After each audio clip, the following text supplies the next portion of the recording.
وإذ قلنا للملائكة اسجدوا لآدم فسجدوا إلا إبليس كان من الجن ففسق عن أمر ربه أفتتخذونه وذريته أولياء من دوني وهم لكم عدو بئس للظالمين بدلا ما أشهدتهم خلق السماوات والأرض ولا خلق أنفسهم وما كنت متخذ المضلين عضدا ويوم يقول نادوا شركائي الذين زعمتم فدعوهم فلم يستجيبوا لهم وجعلنا بينهم موبقا ورأى المجرمون النار فظنوا أنهم مواقعوها ولم يجدوا عنها مصرفا ولقد صرفنا في هذا القرآن للناس من كل مثل وكان الإنسان أكثر شيء جدلا وما منع الناس أن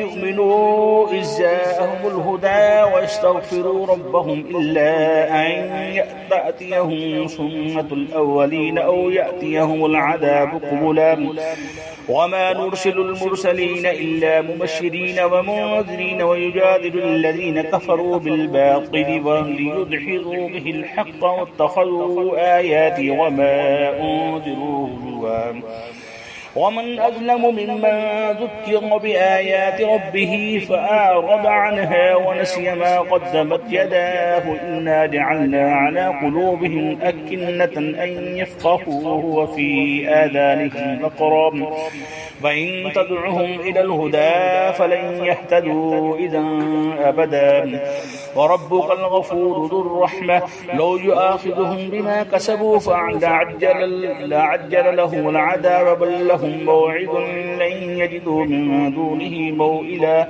وتلك القرى أهلكناهم وما ظلموا ولعلنا لمهلكهم موعدا وإذ قال موسى لفتاه لا أبره حتى أبلغ مجمع البحرين أو أمضي حقبا فلما بلغا مجمع بينهما نسيا حوتهما فاتخذ سبيله في البحر سربا فلما جاوزا قال لفتاه آتنا غداءنا لقد لقينا من سفرنا هذا نسبا قال أرأيت إذ أوينا إلى الصخرة فإني نسيت الحوت وما أنسانيه إلا الشيطان أن أذكره واتخذ سبيله في البحر عجبا قال ذلك ما كنا نبغي فارتد على آثارهما قصصا فوجدا عبدا من عبادنا آتيناه رحمة من عندنا وعلمناه من لدنا علما قال له موسى هل أتبعك على أن تعلمني مما علمت رشدا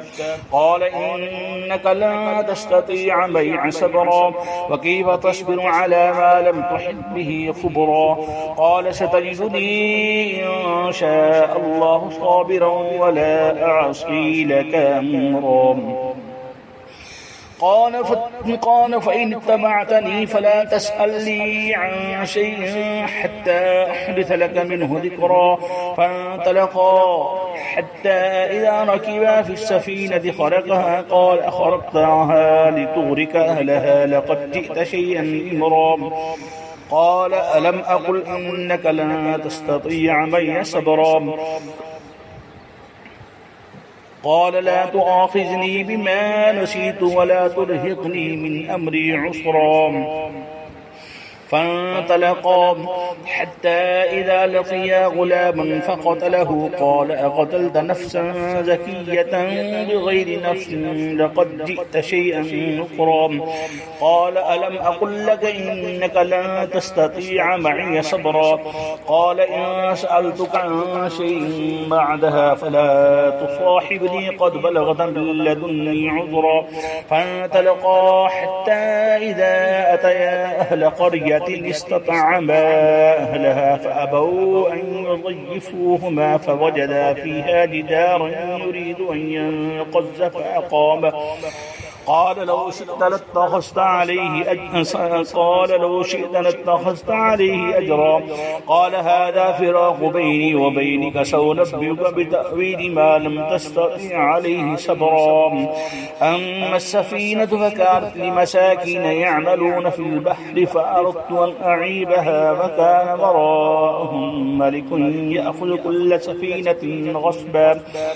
وأما الغلام فكان أبواه مؤمنين، فخشينا أن يرهقهما طغيانا وكفرا، فأردنا أن يبدلهما ربهما خيرا منه زكاة وأقرب رحما. وأما الجدار فكان لغلامين يتيمين في المدينة، وكان تحته كنز لهما، وكان أبوهما صالحا، فأراد ربك أن يبلغا أشدهما ويستخرجا كنزهما رحمة من ربك، وما فعلته عن أمري، ذلك تأويل ما لم تستطع عليه صبرا. ذلك تأويل ما لم تستطع عليه صبرا. ويسألونك عن ذي القرنين، قل سأتلو عليكم منه ذكرا. إنا مكنا له في الأرض وآتيناه من كل شيء سببا، فأتبع سببا حتى إذا بلغ مغرب الشمس وجدها تغرب في عين حمية، ووجد عندها قوما. قلنا يا ذا القرنين إما أن تعذب وإما أن تتخذ فيهم حسنا. قال أما من ظلم سوف نعذبه ثم يرد إلى ربه فيعذبه عذابا نكرا. وأما من آمن وعمل صالحا فله جزاء الحسنى، وسنقول له من أمرنا يسرا. ثم أتبع سببا حتى إذا بلغ مطلع الشمس وجدها تطلع على قوم لم نجعل لهم من دونها سترا، كذلك وقد أحطنا بما لديه خبرا. ثم أتبع سببا حتى إذا بلغ بين السدين وجد من دونهما قوما لا يكادون يفقهون قولا. قالوا يا ذا القرنين إن يأجوج ومأجوج مفسدون في الأرض، فهل نجعل لك خرجا على أن تجعل بيننا وبينهم رصدا؟ قال ما مكنني فيه ربي خير، فاعينوني بقوة أجعل بينكم وبينهم ردما.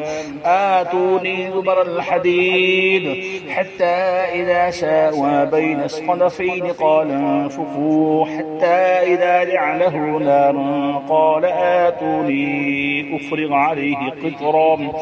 وما استطاعوا أن يظهروه وما استطاعوا له نقبا. قال هذا رحمة من ربي، فإذا جاء وعد ربي جعله دكاء، وكان وعد ربي حقا. فتركنا بعضهم يومئذ يموج في بعض، ونفخ في السور فجمعناهم جمعا، فعرضنا جهنم يومئذ للكافرين عرضا، الذين كانت أعينهم في غطاء عن ذكري وكانوا لا يستطيعون سمعا. أفحسب الذين كفروا أن يتخذوا عبادي من دوني أولياء، إنا أعتدنا جهنم للكافرين نزلا. قل هل ننبئكم بالأخسرين أعمالا، الذين ضل سعيهم في الحياة الدنيا وهم يحسبون أنهم يحسنون صنعا. أولئك الذين كفروا بآيات ربهم لقائه فحبطت أعمالهم فلا نقيم لهم يوم القيامة وزنا، ذلك جزاء جهنم بما كفروا واتخذوا آياتي ورسلي هزوا. إن الذين آمنوا وعملوا الصالحات كانت لهم جنات الفردوس نزلا، خالدين فيها لا يبغون عنها حولا. قل لو كان البحر مدادا لكلمات ربي لنفد البحر قبل أن تنفذ كلمات ربي ولو جئنا بمثله مددا قل إنما أنا بشر مثلكم يوحى إلي أنما إلهكم إله واحد فمن كان يرجو لقاء ربه فليعمل عملا صالحا ولا يشرك بعبادة ربه أحدا. صدق الله العظيم.